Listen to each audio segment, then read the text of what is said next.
Bonjour, on se retrouve pour une nouvelle semaine de dictée flash. Alors, je vais vous lire le petit texte d'aujourd'hui et puis après je vous donnerai quelques petites indications avant de le copier dans votre cahier du jour. Donc la phrase d'aujourd'hui. Autrefois, l'homme était nomade. Il vivait dans un campement ou dans une grotte et se déplaçait souvent. Donc vous aurez bien noté que cette phrase est à l'imparfait, donc essayez de vous remémorer les terminaisons de l'imparfait avant de commencer votre dictée. Ensuite, il y aura un verbe, il faudra bien réfléchir pour bien avoir le bon son. C'est le verbe déplacer. Je veux personne qui m'écrive déplaquait.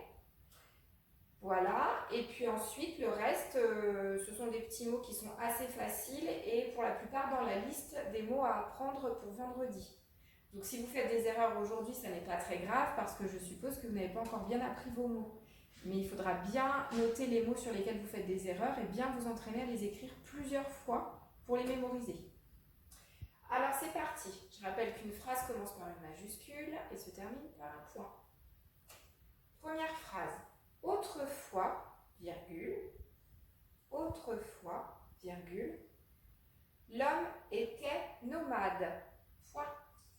Autrefois, virgule, l'homme était nomade, point. Pour le mot nomade, on va à la simplicité. On écrit comme on entend. Point. Il vivait dans un campement. Il vivait dans un campement. Alors le mot campement, c'est un mot en eument. On en a beaucoup des mots en eument, ils s'écrivent tous de la même manière. Un changement, un campement, un ralliement, etc., etc. Il vivait dans un campement ou dans une grotte. Pour le ou, on pense bien, est-ce qu'on peut dire ou bien ou est-ce que c'est un endroit? Il vivait dans un campement ou dans une grotte et se déplaçait souvent, point final. Et se déplaçait souvent, point final. Je relis toute la deuxième phrase.